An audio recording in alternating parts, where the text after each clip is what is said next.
Je ne l'ai pas à nous. L'adoration, nous l'apportons à notre Seigneur. C'est ça aussi un culte d'adoration. Notre personne s'est donnée à Dieu, mais notre louange, nous l'apportons. Amen. Nous nous levons. Voilà. Parce qu'on s'est levé 1 heure plus tôt, alors on a tendance à dormir. C'est un peu difficile. Voilà, Dieu sur la gloire. Et je vais laisser toute l'équipe conduire tout cela. Le Seigneur les bénisse. Qu'est-ce que tu es venu faire ce matin? Qu'est-ce que tu es venu faire ce matin? Louer Dieu. Ce chant nous dit: les cieux déclarent de Dieu la gloire, et tous ici-bas viendront louer. Dis-moi ce que tu es venu faire ce matin. Moi, je suis venu louer et adorer celui qui est seul digne, roi de l'infini. Amen. Les cieux déclarent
et bien que la terre passera, tu subsisteras. Alors viens l'adorer, venons l'adorer, venons l'adorer. Jésus-Christ est Seigneur. Venons contempler.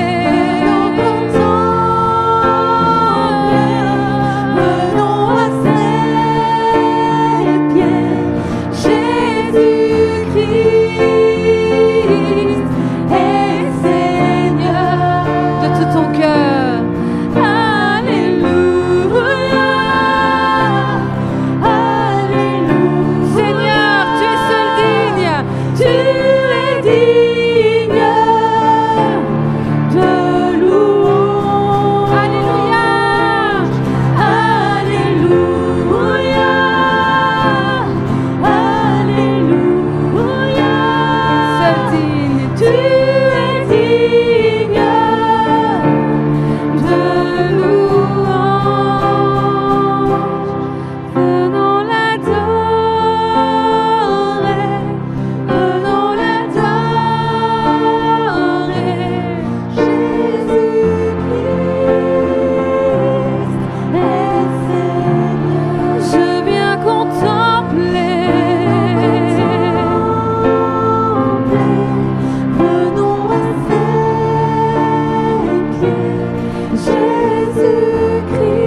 viens à tes pieds. Jésus-Christ est Seigneur. On proclame ensemble. Jésus-Christ est Seigneur. Une dernière fois de tout ton cœur. Jésus-Christ est Seigneur.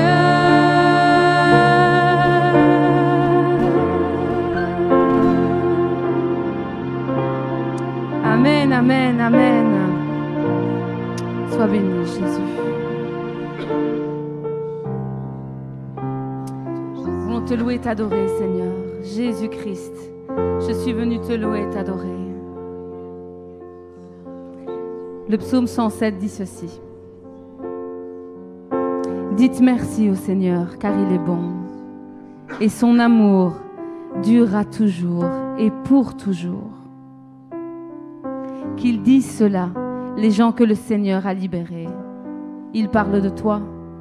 Qu'ils disent cela, les gens que le Seigneur a libérés.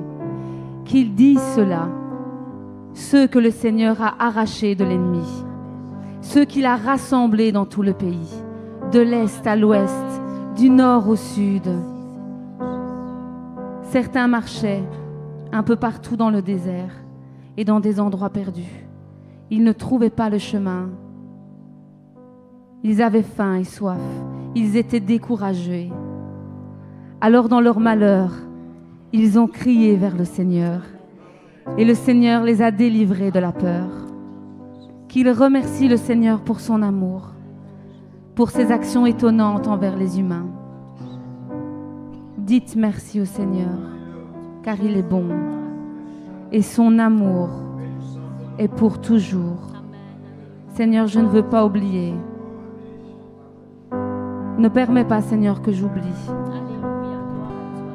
où j'étais sans toi, Seigneur. Qui j'étais sans toi. Seigneur, merci. Parce que là où j'étais, où je marchais, dans le désert, dans l'ombre, dans le péché, Seigneur Jésus, j'ai crié à toi. Et Seigneur, tu es venu me chercher. Tu peux le déclarer pour ta propre vie. Tu es venu me chercher.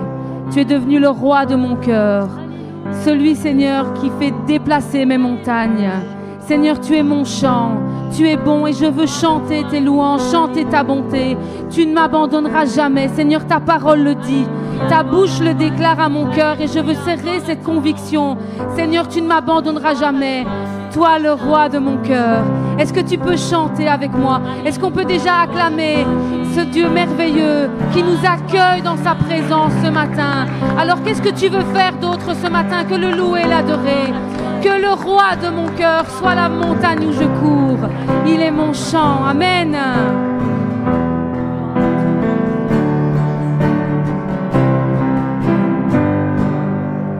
Que le roi de mon cœur soit la montagne où je cours, la fontaine où je bois. Oh, il est mon chant. Que le roi de mon cœur soit l'ombre où je me cache, la rançon pour ma vie. Il a tout payé. Alors dis-le.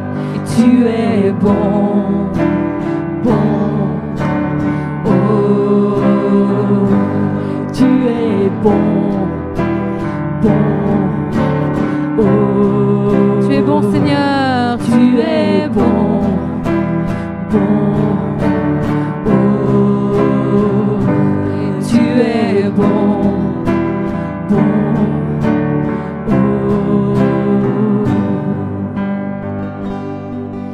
Que le roi de mon cœur soit l'encre dans mes vagues et le vent dans mes voiles.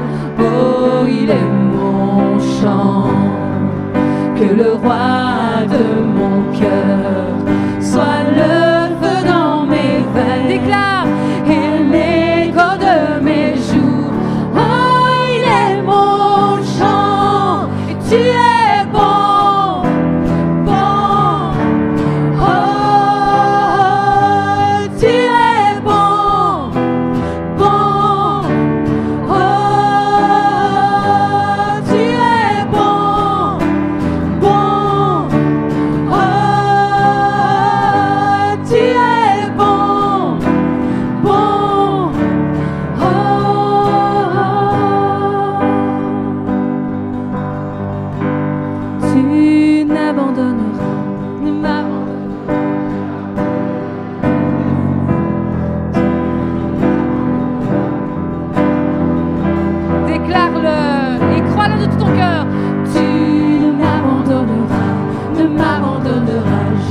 il me poursuit. Tu es mon soutien. Quand la nuit m'attache, il me poursuit. Tu es mon soutien. Tu es bon.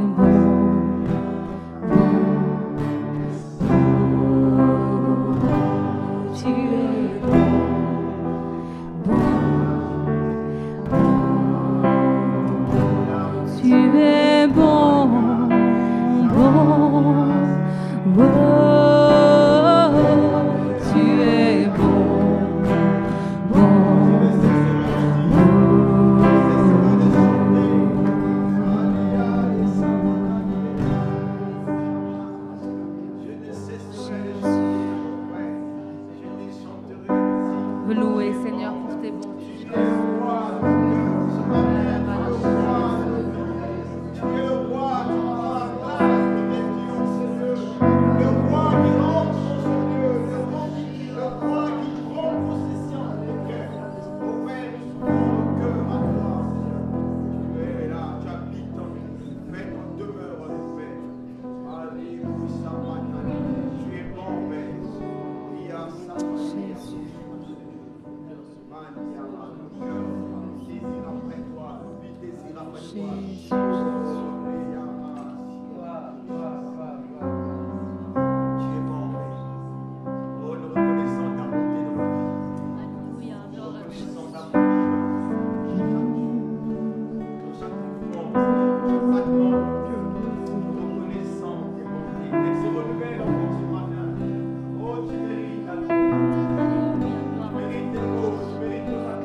Qu'est-ce que tu es venu faire ce matin? Tu es là, agissant parmi. Sois béni, Seigneur Jésus. Je t'adore. Tu es là présent. Tu es là, présent parmi nous. Viens l'adorer. Moi je t'adore, Seigneur. Je t'adore. Tu es là, agissant parmi nous. Je t'adore. Je t'adore. Tu traces un chemin, opères des miracles. Tu tiens des promesses, lumière dans les ténèbres. Mon Dieu, c'est ce que tu es. Tu traces encore. Tu traces un chemin, opères des miracles. Tu tiens tes promesses, lumière dans les ténèbres. Mon Dieu, c'est ce que tu es. Tu es là, transformant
agiras encore, tu agiras encore. Et quand je ne le vois pas, tu es là.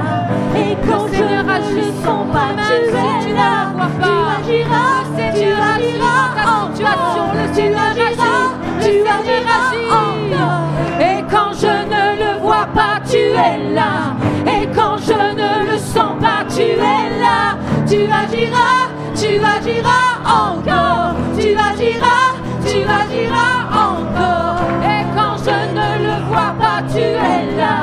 Et quand je ne le sens pas, tu es là. Tu agiras encore. Tu agiras encore.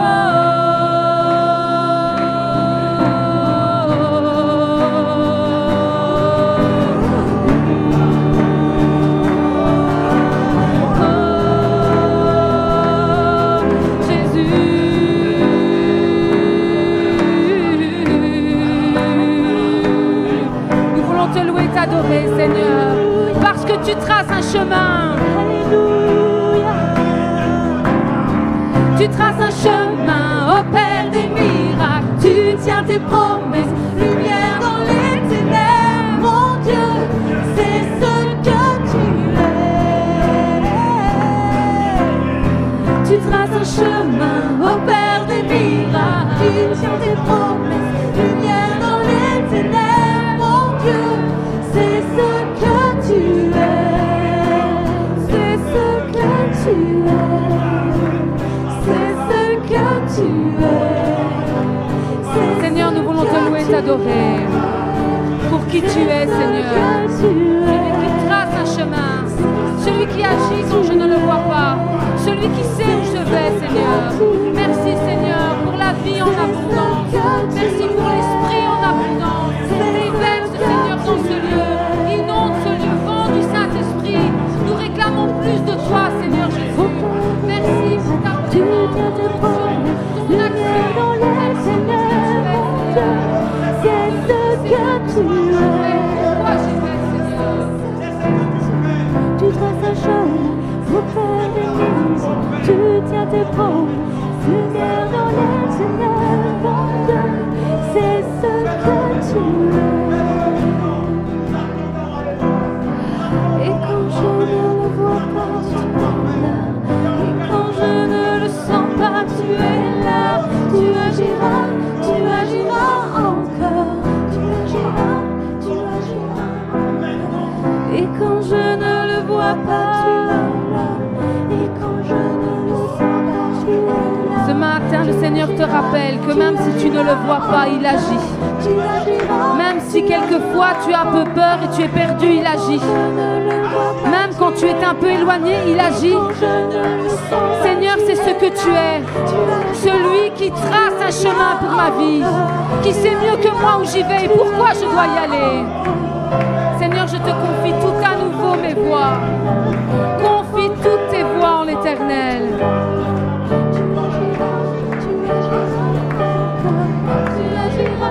Tu agiras encore.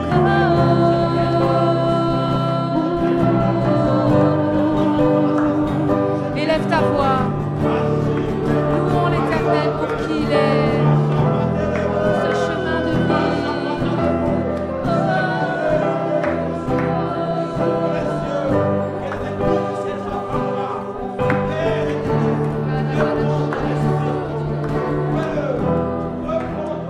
Ta présence. Parle à nos vies. Reçois toute la louange. Saint-Esprit. C'est ce que tu es fait. Qui dit la parole est accomplie en ce lieu. C'est ce que tu es fait. Tu dis que tu seras guéri et nous sommes guéris, Père. C'est ce que tu es. Tu fais les choses que l'homme n'a pas de compréhension, mais que nous comprenons, Seigneur, par la foi. Ce matin, je souffle sur toi pour te fortifier, pour te remplir, pour que tu deviennes ce témoin que je désire que tu es. Reste dans ma présence, ne t'éloigne pas, abreuve-toi, mets tes racines dans ce fleuve que je fais couler au milieu de toi. car je ne te délaisse pas. Moi, je fais porter du fruit, parce que je suis au milieu de toi.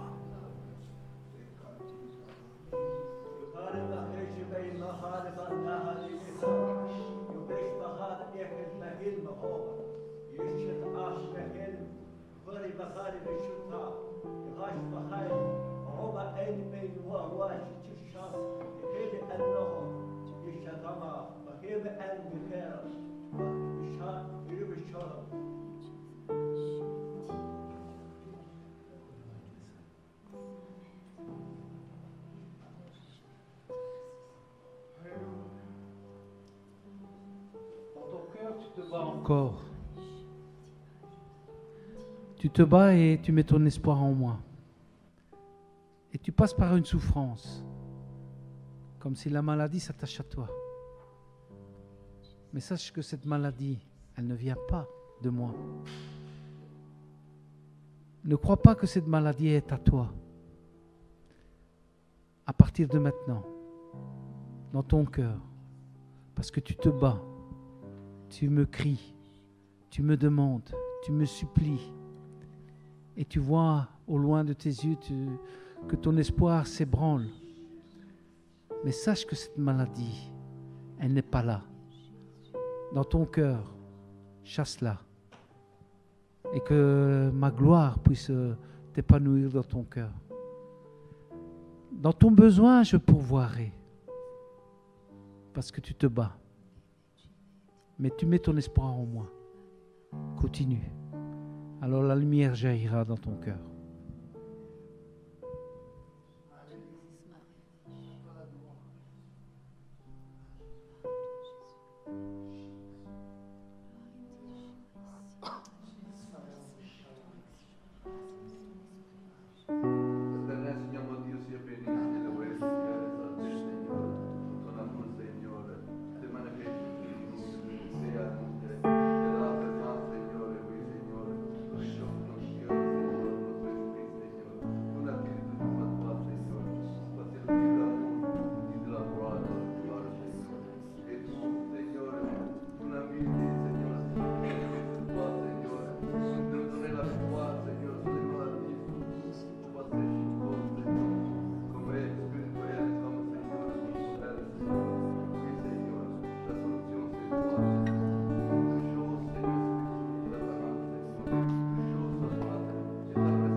Vent l'atmosphère.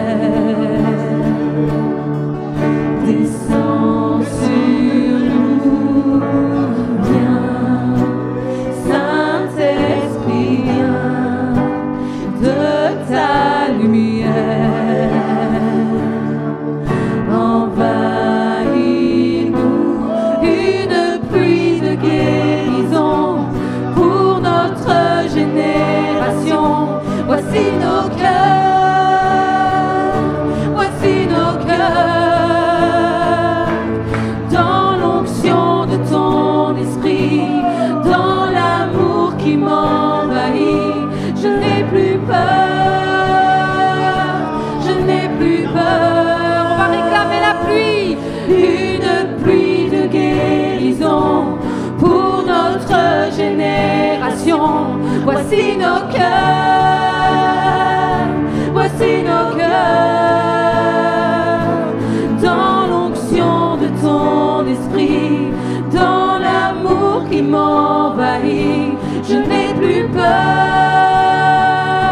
je n'ai plus peur.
Ce chant nous dit: quelle paix dans ce moment, dans le calme de ta présence, quand le bruit faiblit, tu parles à mon âme. Seigneur, fais taire autour de moi, fais taire, Seigneur, ce qui m'éloigne de toi. Et Seigneur, parle à mon âme.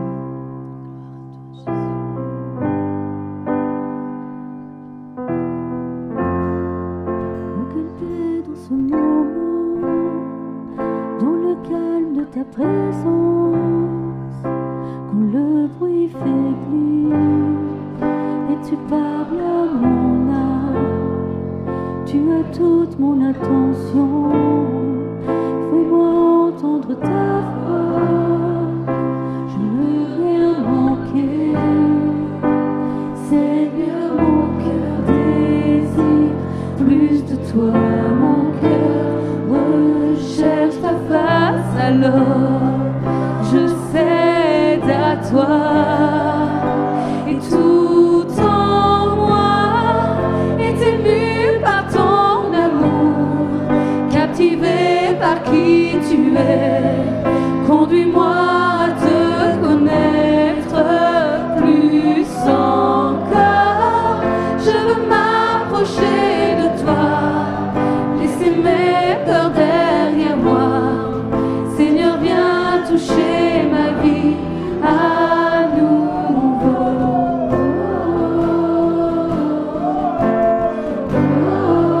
Nous voulons continuer, Seigneur, à te louer et t'adorer à travers ce temps d'offrande.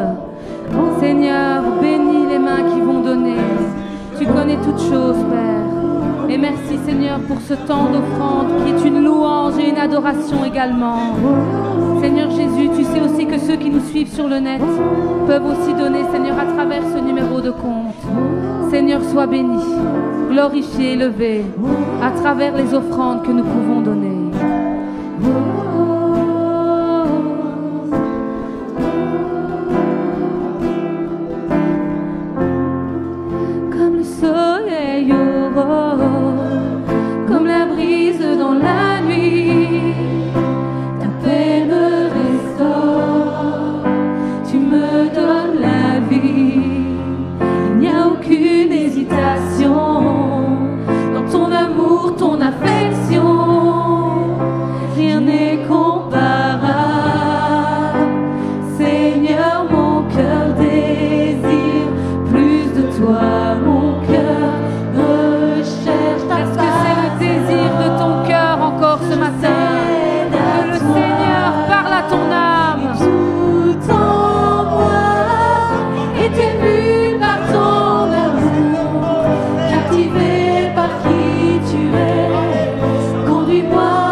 toi j'ouvre mon cœur à jamais. Donc fais ce que toi seul sais faire. Jésus vient régner dans ma vie. Dis-le encore. À toi j'ouvre mon cœur, Seigneur. À toi j'ouvre mon cœur à jamais. Donc fais ce que toi seul sais faire. Jésus vient régner dans ma vie. Tout en moi est ému par ton amour, captivé par qui tu es. Conduis-moi à te connaître plus encore. Je veux m'approcher de toi, laisser mes peurs derrière moi. Seigneur, viens toucher ma vie à nouveau. La la la la la la la la la la. Seigneur, parle à mon âme.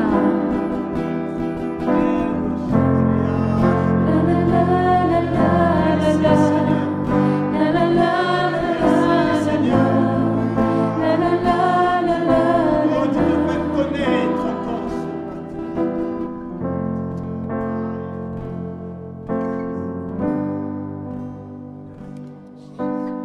Il y a une femme qui est présente ici dans ce lieu et dans son ventre, tout est stérile, tout est asséché.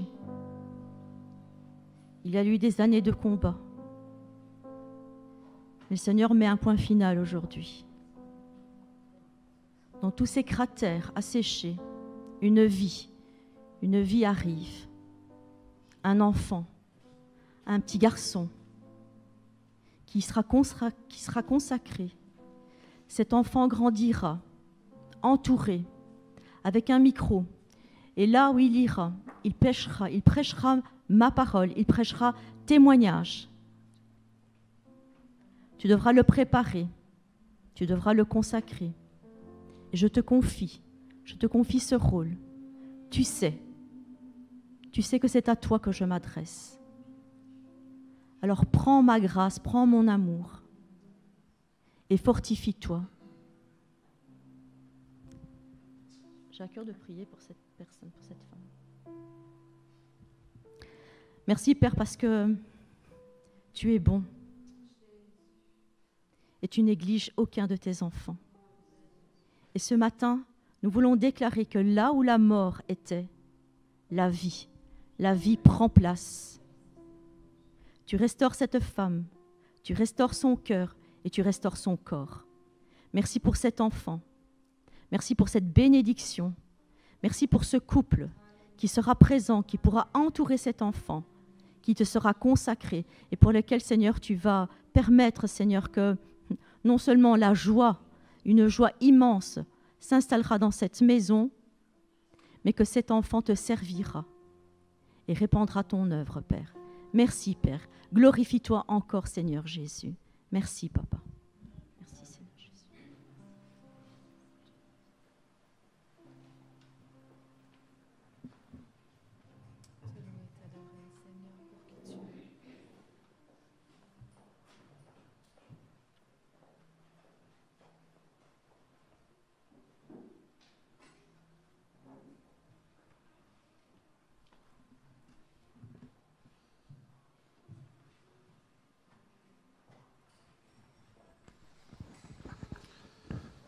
Je vous invite à nous lever pour ce moment.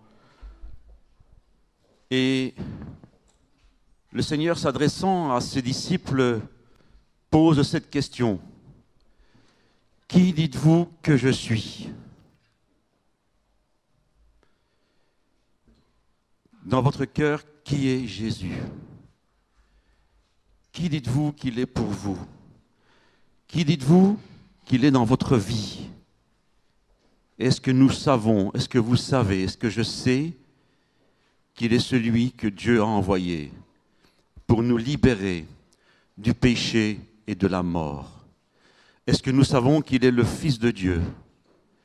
Est-ce que nous savons qu'il est Jésus-Christ, celui que l'homme de la promesse, celui qui était annoncé depuis la nuit des temps, pour couper cette séparation qu'il y avait dans le lieu saint, pour que nous puissions rentrer dans la présence du Seigneur, parce qu'il est le Dieu de rédemption, il est le Dieu de miséricorde. Sa grâce s'accomplit encore aujourd'hui dans le nom puissant de Jésus-Christ. Savons-nous qui il est? Je vous invite à faire cette introspection. Qui est Jésus-Christ? Qui est Jésus dans ma vie? Est-il vraiment celui qui a donné sa vie pour me libérer du péché?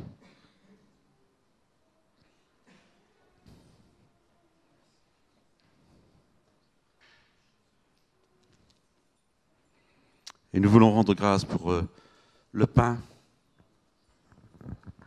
Encore merci Seigneur, parce que ta parole dit que tu es le pain de vie. Tu t'es donné pour chacun de nous. Tu t'es offert. Seigneur, tu as dû passer par des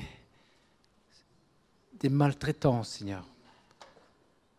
On t'a bafoué, Seigneur. On t'a rejeté. On t'a craché aussi. Tu as subi aussi les épines sur ta tête, les coups de fouet. Et chaque fois, tu pensais à l'un de nous. Et tu as permis, Seigneur, qu'à travers tous ces meurtrissures, Seigneur, il y ait une guérison qui se fait. Parce que tu l'as dit. Et tu as tout accompli, Seigneur, à la croix. Et nous ne devons pas passer par ces choses, parce que c'est toi qui les as pris. Et par la foi, nous pouvons dire que nous avons un grand Dieu. Et que dire merci. Merci beaucoup. Père, tu bénis ce pain, au nom de Jésus. Prenons-le tous ensemble et sachons que c'est son corps qu'il a livré pour nous.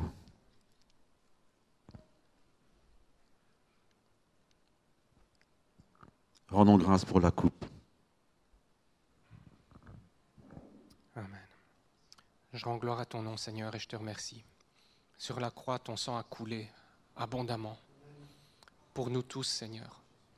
Merci, Seigneur, parce que tu as démontré ton amour, pas un petit peu, mais beaucoup, en abondance pour nous. Merci parce que tu as tout donné jusqu'à ton sang, le sang de l'alliance, Seigneur, par lequel on a l'accès au Père. Merci, Seigneur, parce que tu nous pardonnes nos péchés. Merci, Seigneur, parce que nous avons tout pleinement en toi. Merci, parce que tu ne t'es pas retiré en arrière face à ceux qui t'attendaient, mais tu es allé jusqu'au bout. Et, Seigneur, ton sang a coulé en pensant à chacun de nous. Nous te remercions, Seigneur. Nous te remercions, Seigneur, pour ton sang que tu as donné. Et nous nous en souvenons aujourd'hui. Nous te disons merci de tout notre cœur. Nous sommes là pour marcher avec toi. Au nom de Jésus. Amen. Et nous prenons de la coupe, le sang qui nous couvre et qui couvre nos péchés.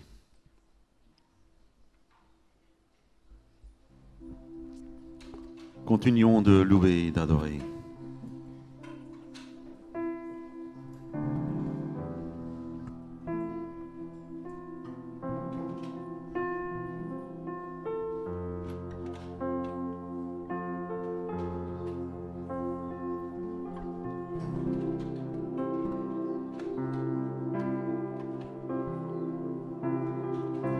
Ébloui par qui tu es, affligé par qui je suis, j'ai besoin de ta grâce dans ma vie.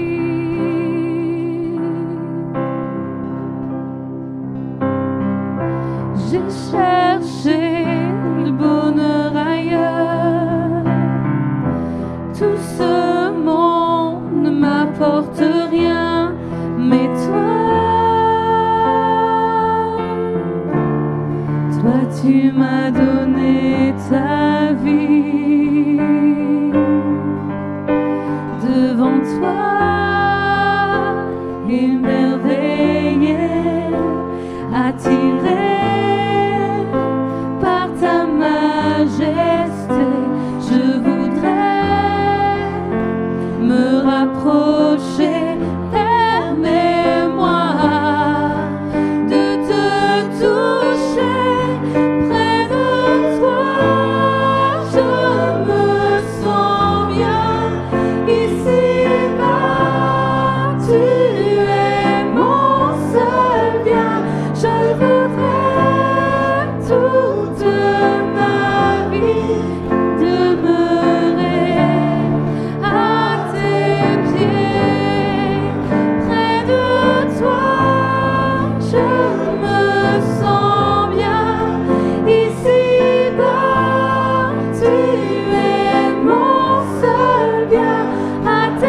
Toi tu m'as donné ta vie, devant toi émerveillé, attiré par ta majesté, je voudrais me rapprocher, permets-moi de te toucher.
Maintenant, nous allons donner toute la place à la parole de Dieu.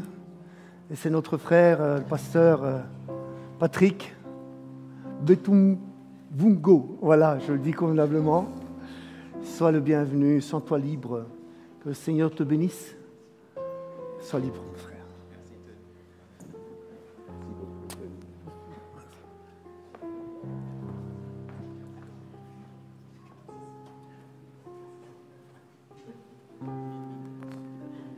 Oui, il le sait, je l'ai déjà dit. Il a une montre.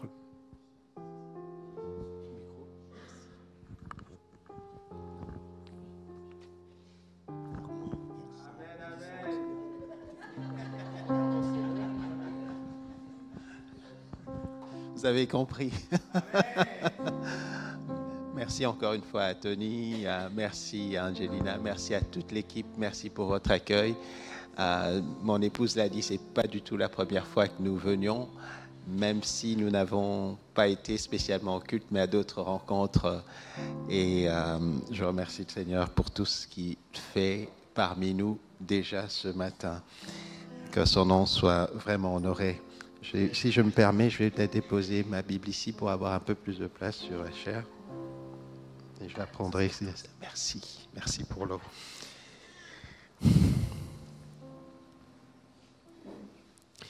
Si vous permettez, je voudrais d'abord rendre grâce au Seigneur pour le frère Tony, parce que vous savez bien, il y a quelques années, nous avons eu à prier pour lui au niveau de la pastorale, pendant sa maladie, sa grande maladie. Si je puis me permettre de dire la grande maladie. Et personnellement, je rends beaucoup grâce à Dieu, parce que je me souviens encore de son image lorsque... sorti de l'hôpital, il est venu pour la première fois à la pastorale. Et quand je le vois aujourd'hui, la faiblesse physique qu'il présentait à l'époque, je rends vraiment grâce. C'est vrai qu'à l'époque, on ne se connaissait pas beaucoup, mais moi, je te voyais de loin. Et donc, je rends vraiment grâce au Seigneur pour cela. Que son nom soit béni. Et c'est un témoignage du fait que Dieu est bon vis-à-vis de nous. N'est-ce pas? Dieu est bon vis-à-vis de nous et nous voulons lui rendre grâce. Permettez-moi de vous inviter à prier ensemble avant d'aller plus loin. Seigneur, merci pour ta fidélité. Merci pour ta bonté, Seigneur, Et tu sais combien, Seigneur, nous avons besoin de toi. C'est une vraie détresse que de se retrouver devant ton peuple, Seigneur, pour prétendre apporter ce qui vient de toi. Seigneur, mais je compte sur ta grâce. Et Seigneur, toi, tu es la vérité. Et Seigneur, c'est toi qui donnes toute la capacité à un humain. Seigneur, sois sanctifié, honoré, et que ton esprit, Seigneur, ait toute sa place, Seigneur, et qu'il n'y ait aucune forme de hauteur, aucune forme d'opposition, Seigneur, à ta pensée, à ta parole parmi nous. Seigneur, je te prie de soumettre nos cœurs à toi. Oh Dieu, prends toute la place dans le puissant nom de notre Seigneur et Sauveur Jésus. Amen. Que Dieu soit loué. Permettez-moi de dire... Ah non, j'ai peur que ça me bascule.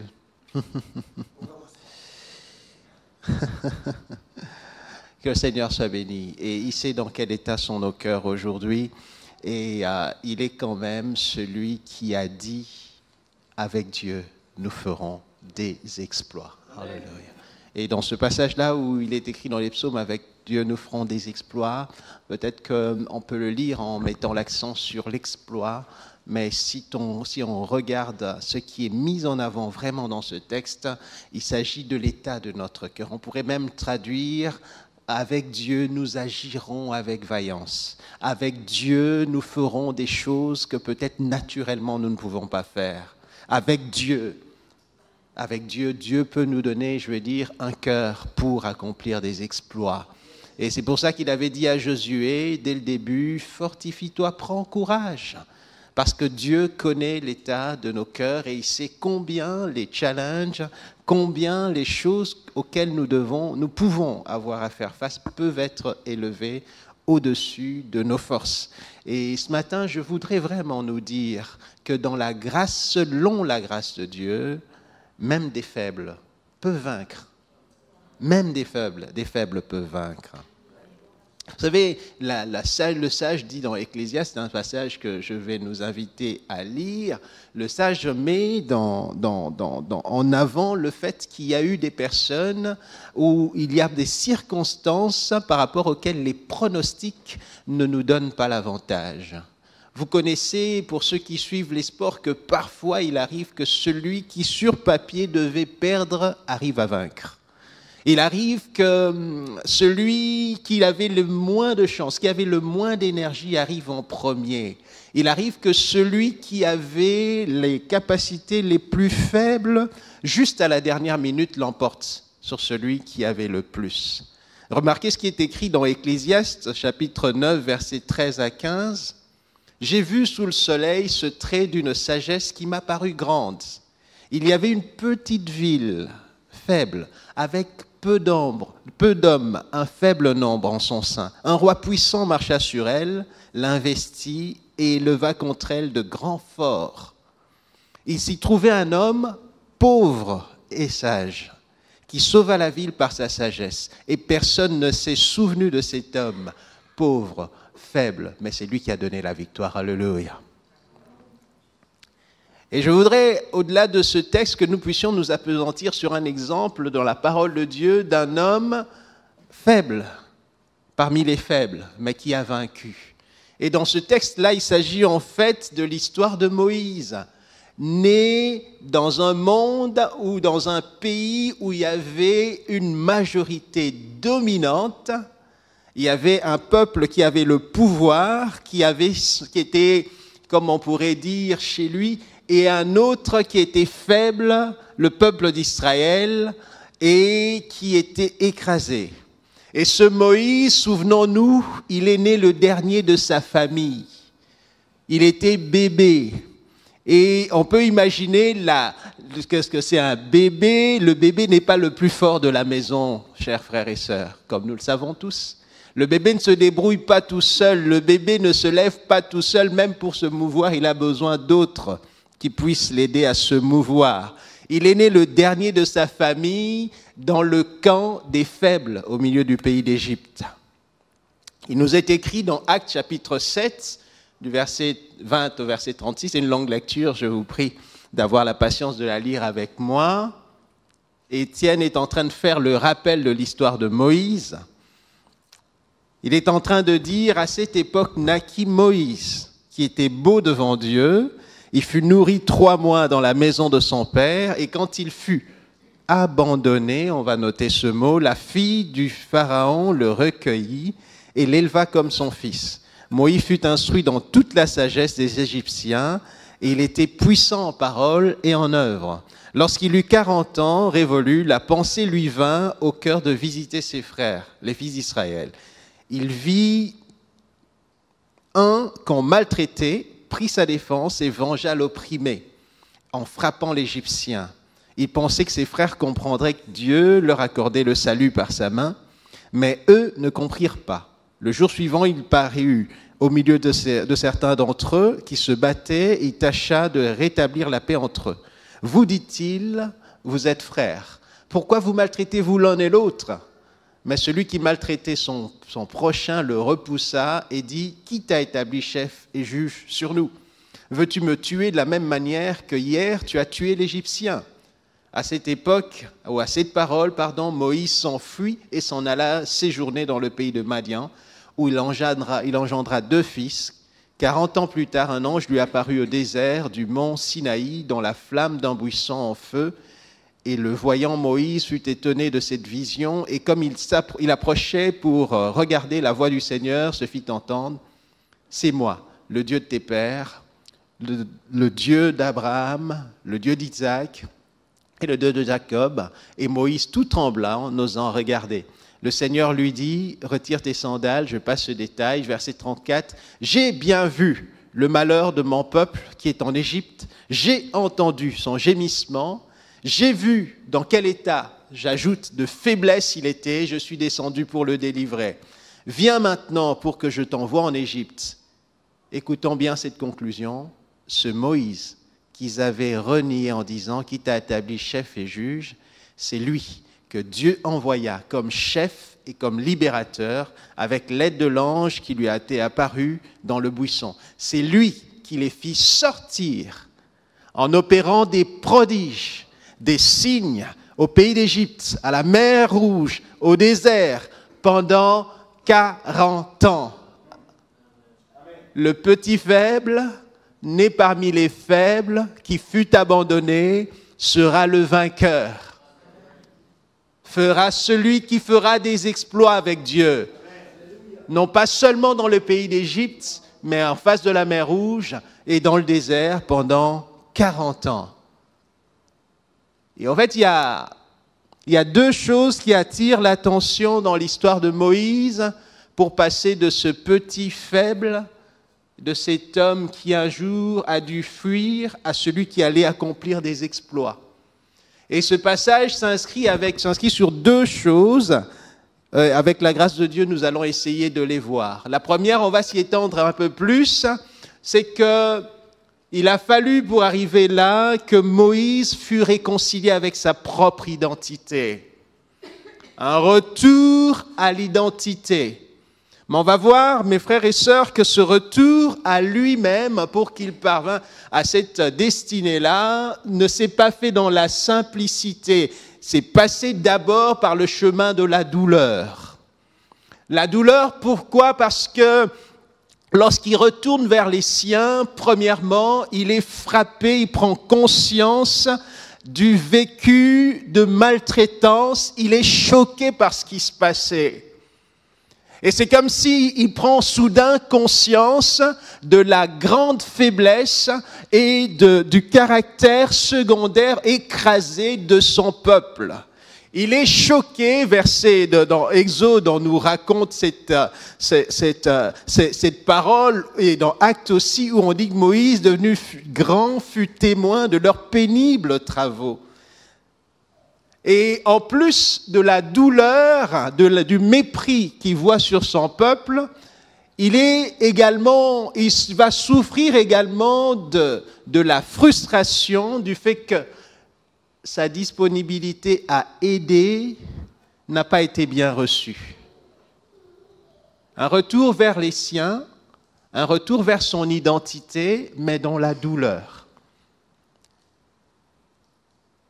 Et un autre aspect de la douleur de Moïse en retournant vers son identité, c'est que lui qui a prétendu défendre les siens, s'est retrouvé sans capacité d'être défendu. La Bible nous dit que Moïse, Actes toujours chapitre 7, 28 à 29, Moïse eut peur et dit certainement la chose est connue du Pharaon.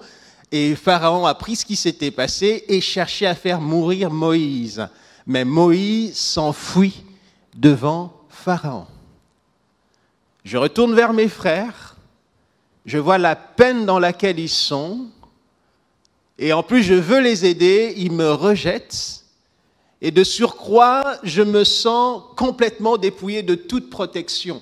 Moi qui étais sûr de moi, je dois devoir fuir. Je me retrouve vraiment qui je suis et je me rends compte combien la faiblesse quant à assurer ma propre sécurité est grande. Et ça ne s'arrête pas là. En fait, ce retour à l'identité de Moïse, c'est aussi de retrouver l'enfant au passé difficile. C'est aussi de retrouver finalement le cœur, la réalité du fait d'être celui qui fut abandonné par ses parents. Hébreux chapitre 11, verset 23 nous dit « C'est par la foi que Moïse, à sa naissance, fut caché pendant 3 mois par ses parents. Car ils virent que l'enfant était beau et ne craignirent pas l'édit du roi. » Et cet enfant qui fut un moment sous la protection de ses parents, frères et sœurs, il est à noter que les parents ont vraiment fait des efforts au début pour protéger cet enfant, mais la Bible nous dit c'est par la foi qu'ils le gardèrent pendant 3 mois. On a l'impression qu'il y a un silence sur quel était le degré de leur foi pour après. En tout cas, ce qui est certain, c'est que la détresse de parents devait être grande. Ce qui est certain, c'est que, comme il nous est écrit dans Exode chapitre 2, verset 3, ne pouvant plus le cacher, sa mère Jochébed avait pris un coffret et l'avait mis dedans. En fait, c'est un enfant qui retrouve l'identité de l'enfant que les parents aimaient, mais qu'ils ont quand même abandonné. Et la réalité de Moïse, c'est qu'il y avait, comme Actes 7, 17, 19 nous le dit, il y avait un cœur, il y avait un roi, le roi d'Égypte, qui avait une habilité, j'aime bien ce texte-là, comment on souligne, il avait une habilité, une intelligence perfide envers la race d'Israël, qui vont maltraiter leur père, et regardons bien ce qui a été dit là, au point de leur faire abandonner leurs propres enfants. Et le texte, le mot qui dit abandonner veut dire mettre dehors leurs enfants, exposer leurs enfants, dépouiller leurs enfants de toute protection. Et afin que les enfants ne conservent pas la vie. Donc c'est également retrouver l'identité de cette personne pour lequel les parents ont été dans une telle impuissance qu'ils ont dû, quelque part, s'en débarrasser, le laisser et dire peut-être que le meilleur lui arrivera de cette manière-là. Et les parents étaient tellement affaiblis dans la situation, le faible des plus faibles, l'enfant de 3 mois de la maison, les parents dépouillés de toute capacité, l'abandonnent sur les eaux. Et leur absence de maîtrise était telle que sa sœur Myriam, Exode 2, verset 4, devait seulement se tenir et regarder au loin ce qui allait se passer. Frères et sœurs, on s'imagine quand on lit l'histoire de Moïse après, on la voit souvent comme une grande épopée courageuse où il y a des exploits qui vont arriver. Mais en fait, j'aimerais que nous puissions regarder ce qui se passe souvent dans la société. Il arrive que des parents, même pour des choses agréables qui arrivent à leurs enfants, ne savent pas toujours retenir leurs larmes, N'avons-nous pas vu ces parents qui envoient leurs enfants dans la meilleure école quelque part sur la terre, mais qui pleurent quand même? N'avons-nous pas vu ces parents qui accompagnent leur fils ou leur fille pour le jour du mariage, mais qui pleurent quand même?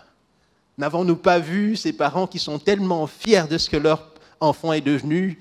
Il est bombardé, ambassadeur de Belgique, dans le pays le plus éloigné, en Nouvelle-Zélande. On est content, mais l'on pleure. Et est-ce qu'on peut imaginer la douleur des parents qui laissent sur le fleuve un enfant de 3 ans, le faible des plus faibles, abandonné quelque part au hasard de la vie, si je puis utiliser cette expression? Et c'est ça, le retour de Moïse à son identité. Frères et sœurs, ce que ces paroles-là nous enseignent, c'est que même les situations les plus tristes vécues, si on les vit avec la foi ferme au Seigneur, ces situations peuvent devenir des semences en vue des exploits à venir. Un cœur, même qui se dit « je suis comme sans identité ». Je n'ai pas toujours été ce que j'ai cru, ou je ne suis pas celui que j'ai cru avoir été. Un cœur, même avec un passé d'abandon, peut obtenir, acquérir de la consistance par la grâce de Dieu pour être vainqueur un jour. Et si mon frère ou ma sœur, ce sentiment habite en quelqu'un, je voudrais vraiment dire ceci, c'est que le Seigneur, notre Seigneur, qui recueille les paniers perdus sur les eaux, est encore vivant et encore actif aujourd'hui, pendant que nous parlons. Une réconciliation de Moïse avec lui-même dans la douleur, mais ce fut aussi une réconciliation de Moïse avec lui-même dans l'humiliation. En fait, sa vraie nature, simple, la vraie nature de Moïse, comme enfant d'Israël, était au fait une position méprisée par les Égyptiens. C'est un retour à l'identité, mais un retour dans l'humiliation. Souvenez-vous, la Bible montre un détail qu'il souligne avec importance dans l'identité d'Israël lorsque Israël débarque en Égypte. On est dans Genèse chapitre 46, 33 à 34. Joseph présente sa famille aux Égyptiens. Et il dit ceci à ses frères: « Quand viendra le moment où Pharaon vous appellera et dira « Quelles sont vos occupations ?» vous répondrez « Tes serviteurs sont éleveurs depuis notre jeunesse jusqu'à présent, comme l'étaient nos pères. De cette manière, vous habiterez dans le pays de Goshen. » Écoutons bien, car tous les bergers de petits détails sont en horreur aux Égyptiens. Tout n'est pas toujours clair pourquoi les Égyptiens avaient du mépris et qu'ils ne voulaient pas habiter avec des gens qui étaient éleveurs des bergers, de brebis. Pourquoi ils avaient ce mépris? Était-ce pour des raisons religieuses? Très probablement, il y a beaucoup d'arguments qui le disent. Mais c'était peut-être aussi pour des raisons historiques à cause du passé qu'ils avaient eu avec des peuples qui étaient des bergers. Mais est-il que c'était des gens méprisables aux yeux des Égyptiens? En fait, j'ai envie de paraphraser Joseph en disant, quand il parle à ses frères, vous répondrez sans mensonge. Vous direz qui vous êtes vraiment. Vous répondrez sans faux semblant. Vous ne cacherez pas, vous ne vous esquiverez pas par rapport à ce que vous êtes vraiment. Vous allez dire, nous sommes bergers, pas seulement nous, mais comme l'ont été aussi nos pères. Vous assumerez votre identité. En fait, c'est l'ultime retour de Moïse à ses sources. Et lorsque Dieu lui apparaît à Horeb, la Bible dit qu'il faisait paître le troupeau de son beau-père, Jéthro. Exode 3, 1.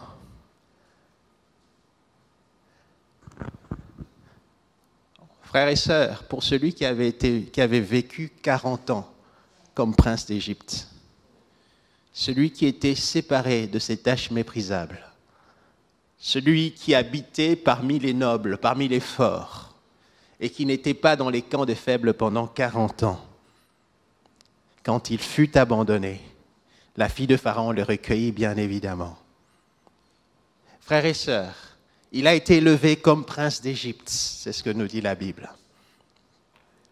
Mon ami, nous le savons tous, c'est que souvent l'humiliation ou la honte sont plus grandes pour celui qui a été le plus haut placé.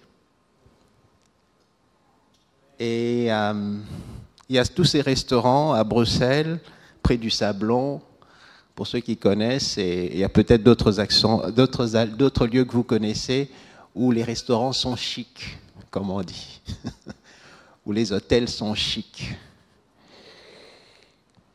J'imagine, c'est une forme de parabole, un homme qui est dans les milieux d'affaires ou qui a vécu dans les milieux d'affaires, qui peut-être gagne bien sa vie, comme on dit, et qui vit avec des gens d'une certaine, malheureusement, ça existe dans notre société, certaines catégories, et qui côtoie et qui salue des mains que peu d'entre nous ont saluées dans leur vie.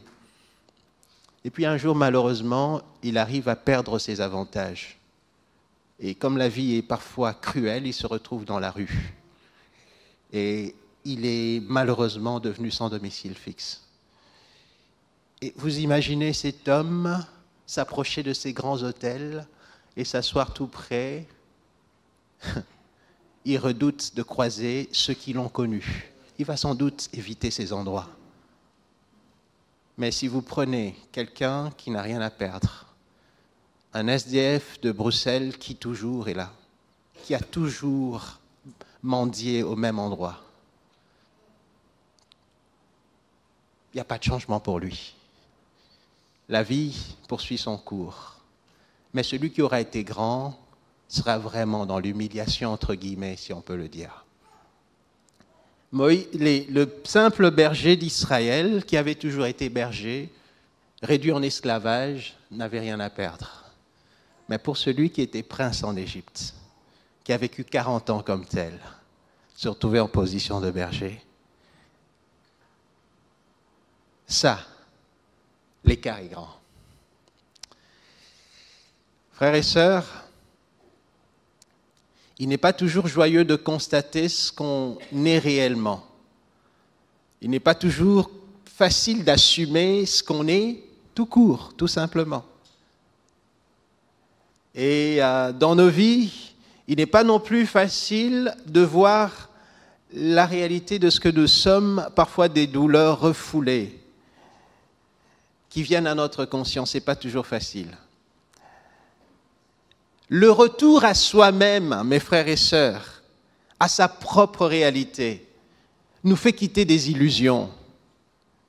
Le retour à nous-mêmes nous fait quitter cette image de... Vous voyez, il y a cette image qui est projetée et parfois nous sommes là et nous sommes l'appareil qui projette ce que nous voulons que les gens voient ou croient de nous, ou même ce que nous-mêmes, nous nous convainquons de ce que nous sommes.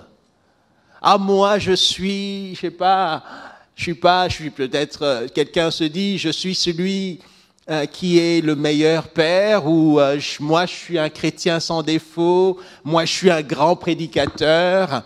Vous savez, il y a un ami, un collègue, qui est quelqu'un que j'aime bien parce avec lui, j'apprends des petites choses intéressantes. C'est quelqu'un qui croit en Dieu. Il me disait un jour qu'il y a des formes d'études, des études qui ont montré que souvent les gens, en réalité, se croient plus grands de taille qu'ils ne le sont.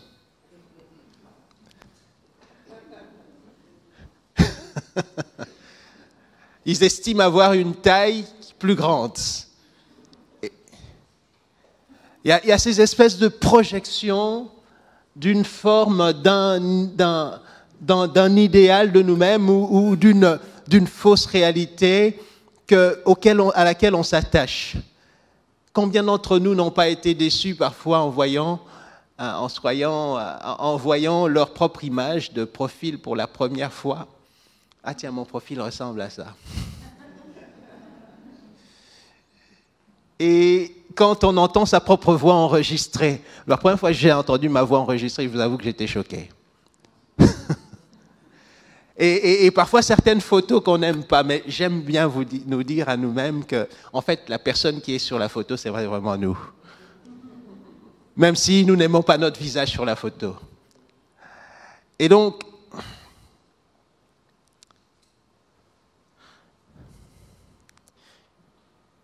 d'une hypocrisie, le faux recouvrant comme un vernis, une plus triste réalité, des choses qui sont peut-être plus petites, que l'on force à faire paraître grand, que l'on gonfle volontairement pour impressionner. Mes frères et sœurs, ne soyons pas de ceux qui rapportent des témoignages, soi-disant au nom du Seigneur, en gonflant les réalités. Évitons ça. Le Seigneur ne se glorifiera pas moins si nous disons simplement la vérité. N'oublions pas, c'est lui le garant de la vérité. C'est lui qui veut se glorifier. C'est lui qui sait bien faire sa propre publicité. Que Dieu nous aide. Frères et sœurs, le retour vrai à soi-même nous fait quitter les illusions, c'est vrai. Moïse a été longtemps entouré d'une gloire qui était en réalité étrangère à son identité. Prince d'Égypte pendant 40 ans. Mais c'est une gloire qui est étrangère, mon ami, à ton identité, Moïse, Dieu lui a dit à un moment donné. Il est retourné vers ses frères. C'était douloureux. Il a retrouvé l'enfant qui pouvait souffrir du cœur abandonné. Est-ce qu'on se rend compte? J'ai été abandonné à l'âge de 3 mois. J'ai vécu comme un prince et je dois fuir dans un désert.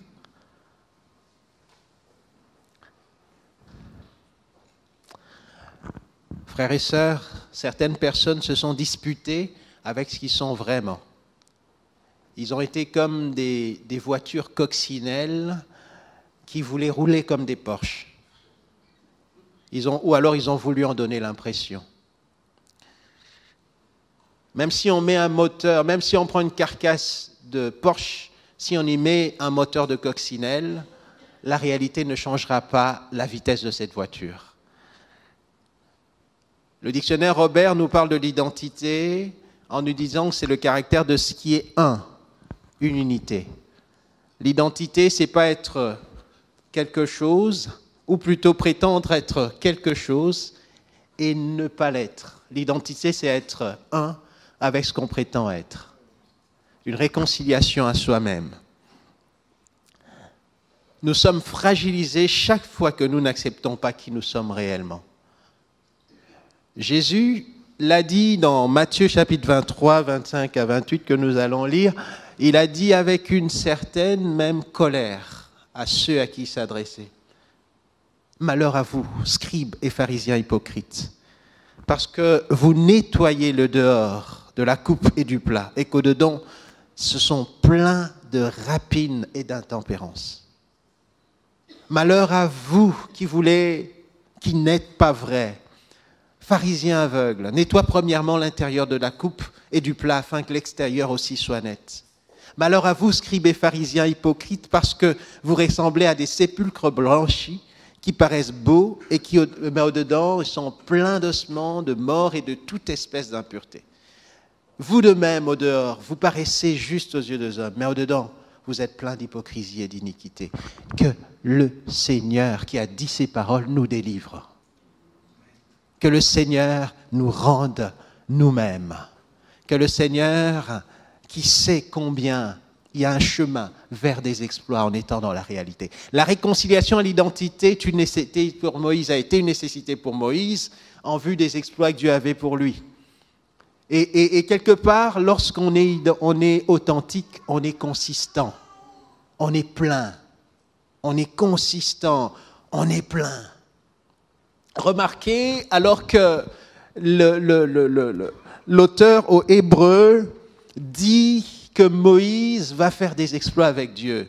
Et il va faire des exploits avec Dieu par la foi. Il nous dit dans Hébreux 11, 24 à 26, que nous allons lire ensemble. Que dit la Bible?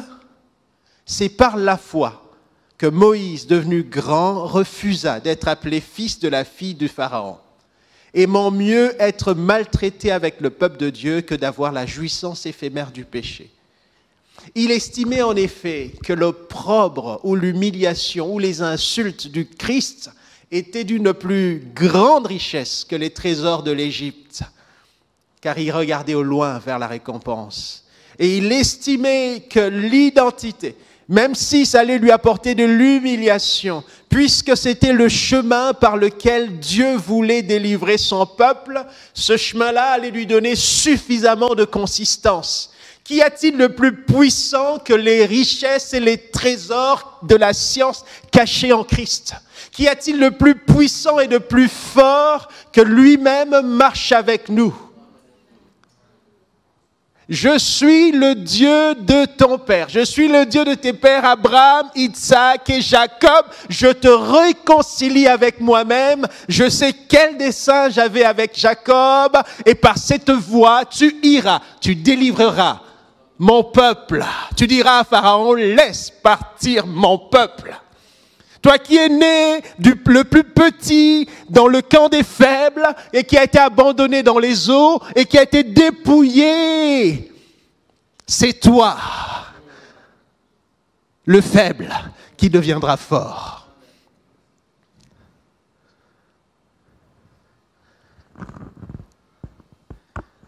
Et cet homme a été si dépouillé de lui-même que la Bible nous dit dans Exode chapitre 4, 13, qu'il a dit au Seigneur, « Ah Seigneur, envoie qui tu voudras envoyer, tellement, tellement. »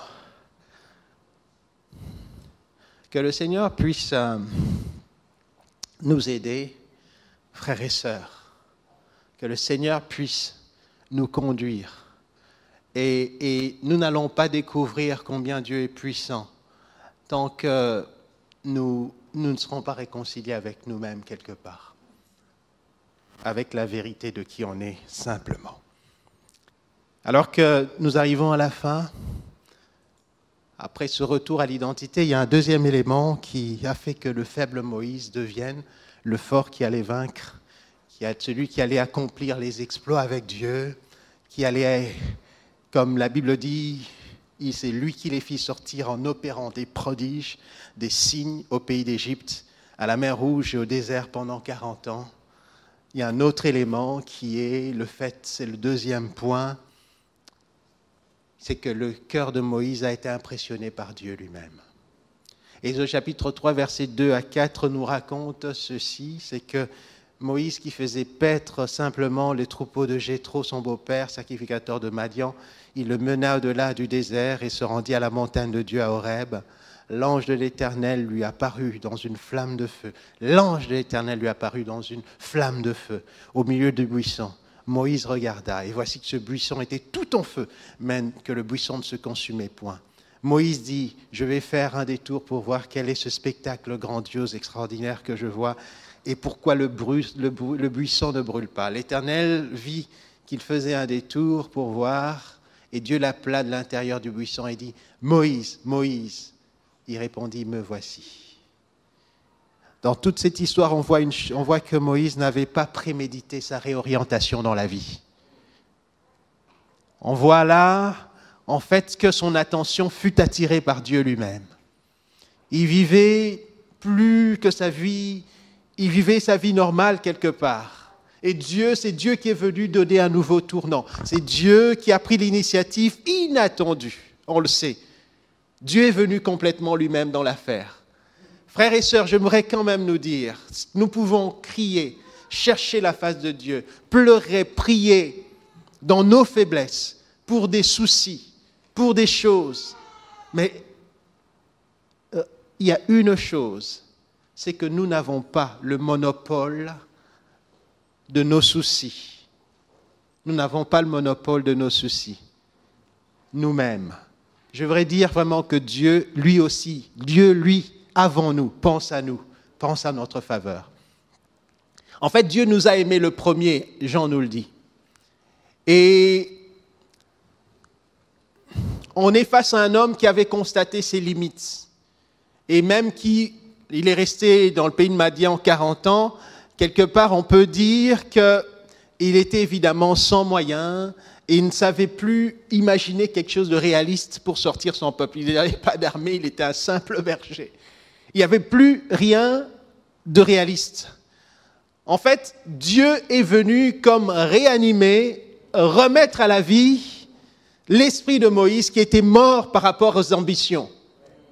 Dieu est venu lui-même le ressusciter au moment où lui avait complètement tout oublié. En fait, il se passe là qu'il est en train de passer tout simplement et Dieu attire son attention là où son intelligence ne se serait jamais arrêtée. Dieu ouvre des solutions dans le chemin qui peuvent jamais ne passer par notre esprit et notre réflexion. J'ai envie de dire quelque part que Dieu cherche un homme qui est réellement lui-même, un homme qui s'ouvre à Dieu et qui dit j'ai rien en fait. Et la grâce de Dieu est là pour nous surprendre, pour nous rendre plus forts que nos faiblesses et plus forts que nos ennemis. Éphésiens chapitre 3 verset 20 à 21, nous terminons par là. Et avant de le dire, je revois encore cette image qui m'interpelle, qui m'a toujours interpellé, ce lieu qu'on appelle Cap Canaveral, en Floride, aux États-Unis. Cap Canaveral, c'est la terre, ce n'est que la terre des hommes. Cap Canaveral, ce n'est qu'un lieu, on ne sait pas quels arbres avaient poussé avant là-bas. Cap Canaveral, c'était un lieu où peut-être que ceux qui ont habité l'Amérique, avant ceux qui l'ont colonisé à partir de 1492, Cap Canaveral, c'était peut-être pour ces Amérindiens simplement un lieu où il y avait de la végétation. Cette simple terre, elle peut être comme la terre de Ressé. Mais cet endroit ne pouvait pas imaginer que quelques siècles après, il y aurait des hommes qui viendraient, qui construiraient des machines, des scientifiques qui, de cet endroit, allaient faire voler des fusées. C'est le lieu de lancement le plus fréquent aux États-Unis, des fusées dans le ciel. Et nos vies sont un peu comme ça, une terre quelconque, une vie simple, un lieu peut-être où les habitants d'avant n'auraient jamais imaginé ce qui viendrait après.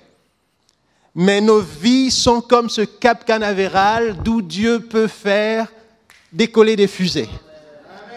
Des choses auxquelles la terre elle-même n'a pas pensé. Éphésiens 3, 20, 21, « Or à celui qui, par la puissance qui agit en nous, peut faire infiniment au-delà de tout ce que nous demandons ou pensons. À lui la gloire dans l'Église et en Christ, dans toutes les générations, au siècle des siècles. Amen. » Ce Dieu-là est ici avec nous, par sa grâce. Là où 2 ou 3 sont assemblés en son nom, il est là.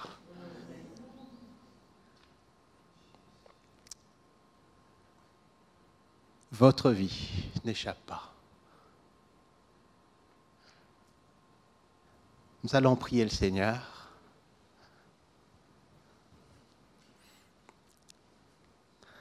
Nous allons prier le Seigneur, le Tout-Puissant, qui est au milieu de nous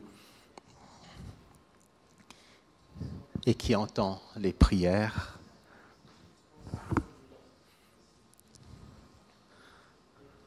Nous n'avons pas perdu. Notre Dieu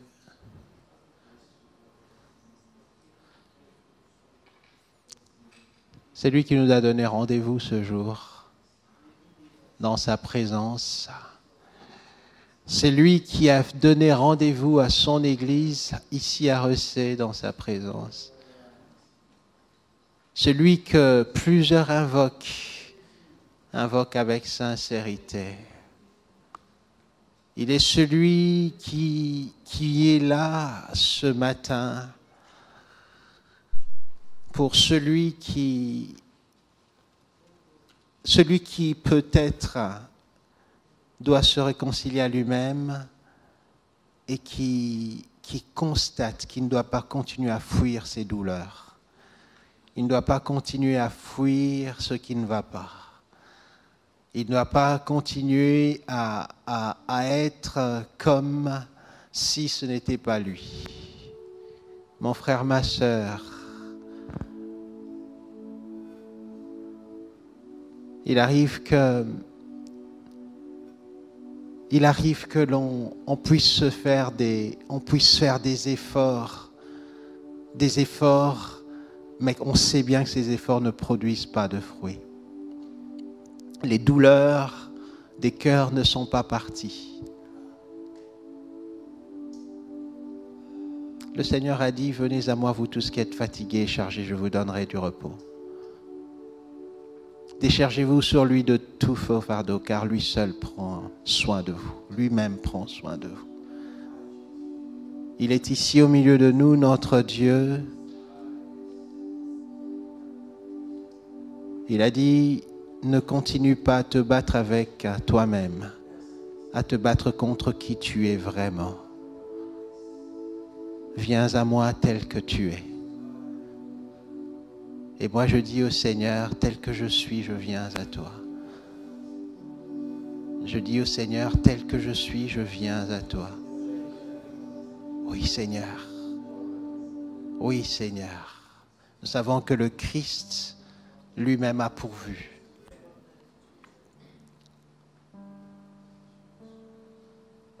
Voici mon frère.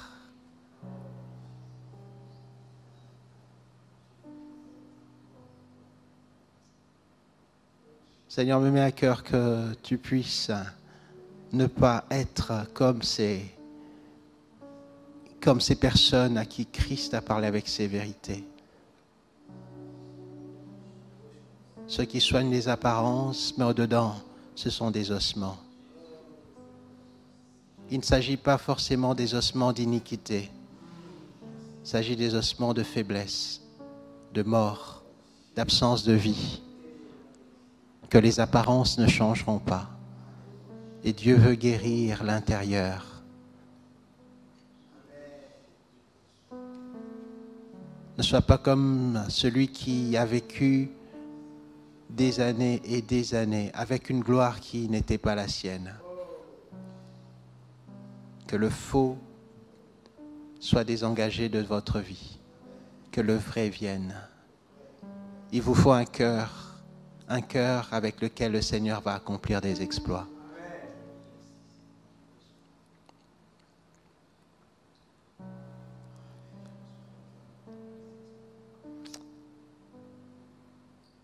Je fais donc ce premier appel pour une réconciliation vraie avec soi-même et avec Dieu. Si vous entendez sa voix, n'endurcissez pas votre cœur.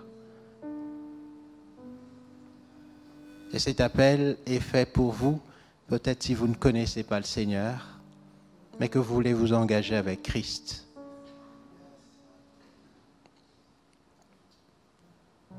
Mais cet appel est également fait pour vous qui êtes en Dieu. Vous avez l'impression de perdre même votre joie dans la vie chrétienne. Il semble que vous n'êtes pas un entre votre cœur et les confessions de votre bouche. Mon frère, ma sœur, le Seigneur est vrai et il veut aussi que tu marches dans la vérité. Si c'est difficile, tu peux simplement lui dire, Seigneur, je n'arrive pas. Seigneur, j'ai l'impression que même ta parole n'est pas vraie. Tu peux être sincère avec Dieu. Vous pouvez être sincère avec Dieu. Seigneur, viens me ramasser parce que je suis liquéfié. Je suis liquéfié, Seigneur. J'ai perdu de ma consistance. Je suis très faible. Il est celui qui fait des faibles des vainqueurs. Voilà ce qu'il fait.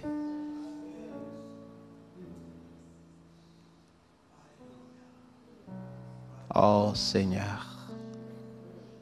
Seigneur, mon Dieu, rends un faible fort ce matin, Seigneur.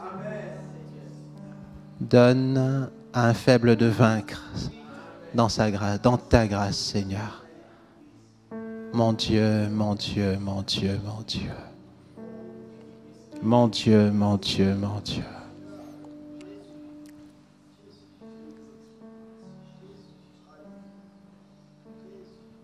Je vais prier afin que Dieu puisse faire comme avec Moïse dans ses marches quotidiennes de la vie,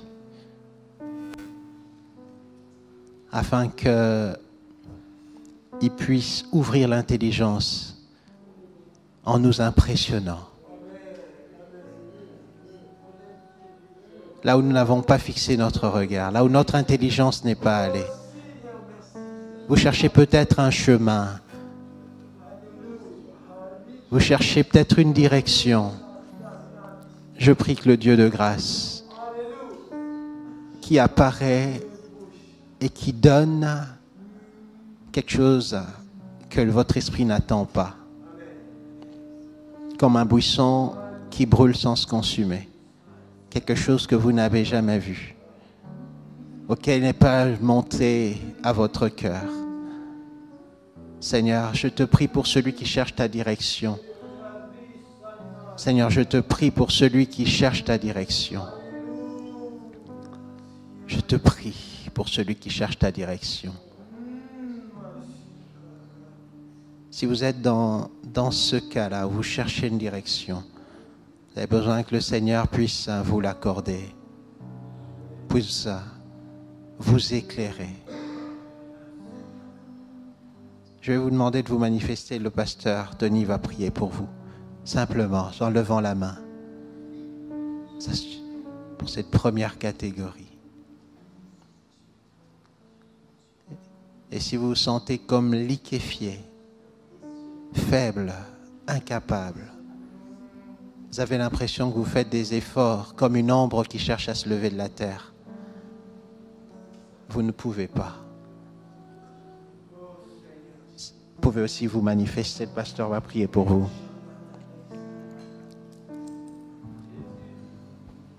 Levez simplement la main. Seigneur, gloire à ton nom, Seigneur. Gloire à ton nom, Jésus. Je te prie pour ces personnes, Seigneur, qui cherchent cette direction, Seigneur. Alléluia, Jésus. Ceux qui veulent s'approcher peuvent aussi s'approcher. Alléluia, Jésus. Gloire à ton nom. Jésus, Jésus. Alléluia, Jésus. Gloire à ton nom. Jésus. Alléluia. Viens prier avec moi aussi. Divin berger, je connais ta voix.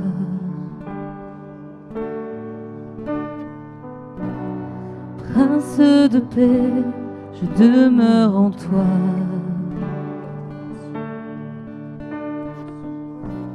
Souffle de vie qui attise ma foi. Tu me conduis dans toutes tes voies. Tu es Dieu de lumière, tu es mon univers, tu es mon rocher sur la terre, mon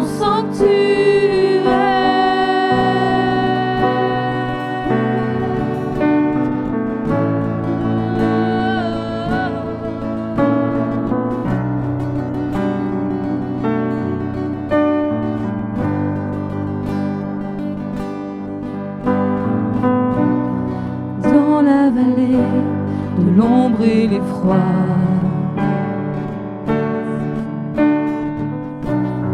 Face au danger, tu guides mes pas.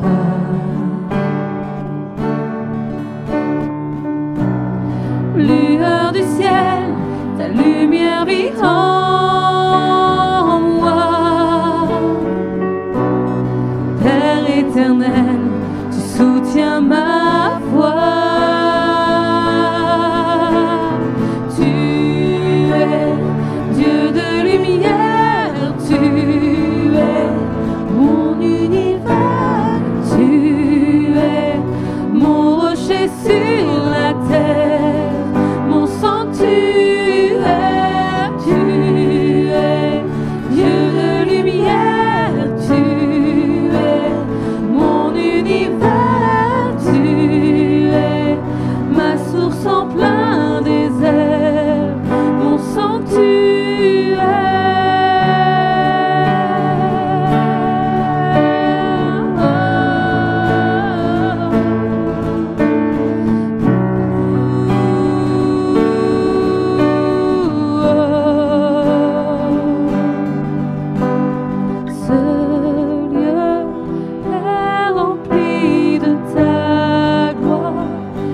sanctuaire, ce lieu est rempli de ta gloire, est rempli de ta gloire.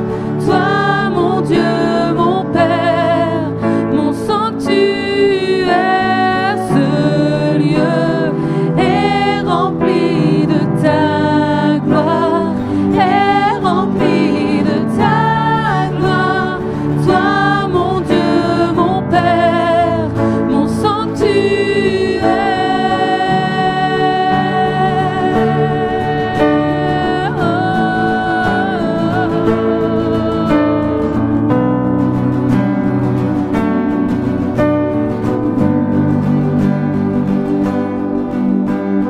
Tu es Dieu de lumière, tu es mon univers, tu es mon rocher sur la terre, mon sanctuaire,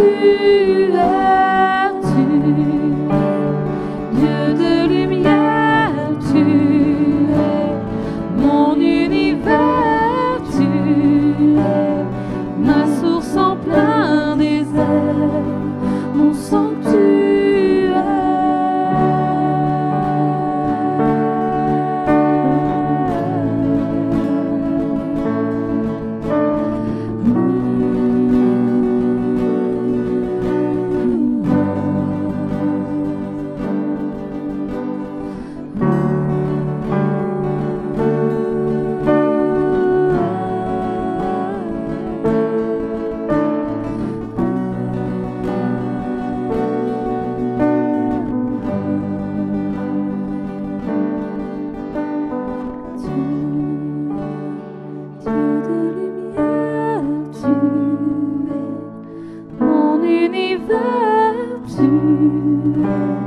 mon rocher sur la terre, mon sanctuaire, tu es Dieu de lumière, tu es mon univers, tu es ma source en plein désert, mon sanctuaire.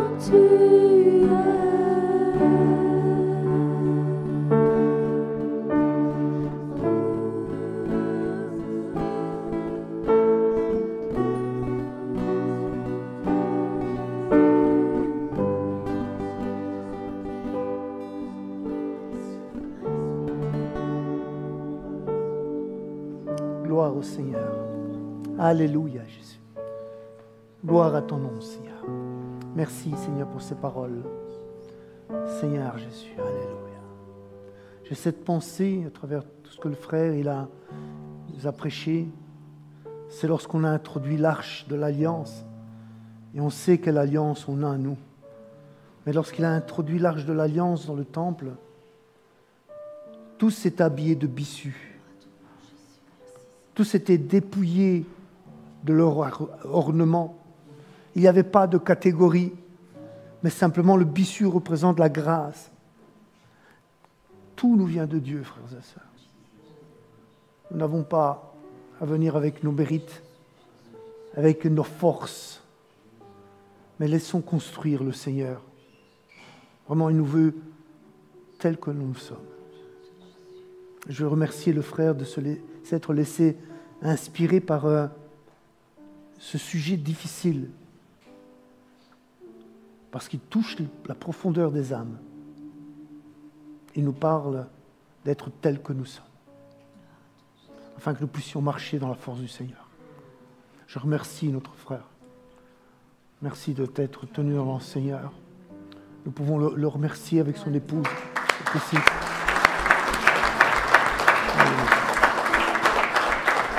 Alléluia. Merci Seigneur. Dieu soit la gloire. Marchons de cette manière, frères et sœurs. Alors nous verrons la gloire de Dieu se manifester dans nos vies avec puissance, avec force, parce que c'est sa puissance. N'oubliez pas, c'est l'Éternel qui a ouvert la mer. Amen. Par la force de Moïse. À Dieu soit la gloire. Alors nous allons terminer, tout simplement, et je vais rappeler ceci. Pour les futurs, les candidats au baptême, moi j'aimerais bien les voir lundi en soirée avec notre frère, peut-être aussi notre frère, je ne sais pas, on n'a pas encore parlé de ta disponibilité, donc voilà, je l'ai déjà emboîté. Et je vais dire à tous ceux qui sont candidats en baptême, donc de les voir vers 7h30 si ça vous convient, ou sinon on s'arrange un autre jour, chaque cas, donc avant dimanche, j'aimerais bien vous voir, et voilà, pour que ce soit vraiment un vrai engagement d'expliquer c'est quoi le baptême. On meurt avec Jésus, hein. Amen. Et lorsqu'on sort de l'eau, on ressuscite avec lui. Dieu soit la gloire. C'est pour ça que je vais vous tenir 20 minutes dans l'eau. C'est ça. Dieu soit la gloire. Voilà, nous allons terminer par la prière et je bénis le Seigneur. Est-ce qu'il y a quelque chose, Madame mon épouse? Rien à rappeler? Voilà. Vendredi, soirée louange. C'est la prière, c'est vrai, mais soirée louange. Alors, amenez quelqu'un avec vous. Amenez quelqu'un avec vous. Et s'il y a lieu, des paroles de l'évangile seront sorties de nos bouches. Et voilà, ce sont des moments bénis parce que la présence de Dieu, vraiment, Dieu sied au milieu des louanges de son peuple. Et c'est un fait. Amen. Dieu soit la gloire. Voilà. Nous allons terminer par la prière et demander à Carlo de prier. Terminer par la prière. Et ensuite, il y a encore un chant. Et que le Seigneur vous bénisse. En tout cas, passez un bon week-end. Amen. Dans la présence de Dieu surtout. Voilà, vous quittez ce lieu, mais ne quittez pas la présence de Dieu. Hein? Ne laissez pas Dieu ici dans la pièce. Gardez-le dans votre cœur. Dieu est partout, mais c'est surtout dans votre cœur. Vas-y, mon frère. Seigneur, merci pour ce cadeau de ton esprit que tu as mis sur des hommes et qui parlent de toi. Nous avons demandé et nous avons reçu. Seigneur, tu as permis, Seigneur, que des personnes soient guéries à cet instant. Transformées, changées. Encore, on a cette journée, Seigneur, qui est là, devant nous. Tu nous accompagnes de tes bienfaits, que nous puissions les méditer, que nous puissions réfléchir et que nous puissions prier. Parce que c'est toi qui changes les directions. C'est toi qui les transformes. Et quand on met notre pied, toi tu mets le reste, pour vraiment nous accompagner.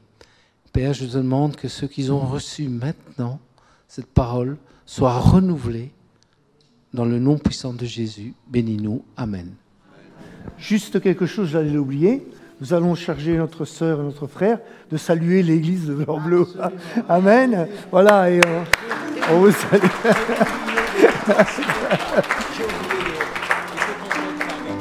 Ah d'accord. Voilà, nous avons les salutations. Est-ce que vous avez vécu des bons moments dans la présence de Dieu? Amen. Est-ce qu'on peut se lever pour ce dernier chant qui dit comment, Seigneur, comment ne pas te louer? Amen. Comment ne pas te louer? Comment ne pas te louer? Comment ne pas te louer? Seigneur Jésus, comment? Quand je regarde autour de moi, je vois ta gloire. Seigneur Jésus, je te bénis. Comment ne pas te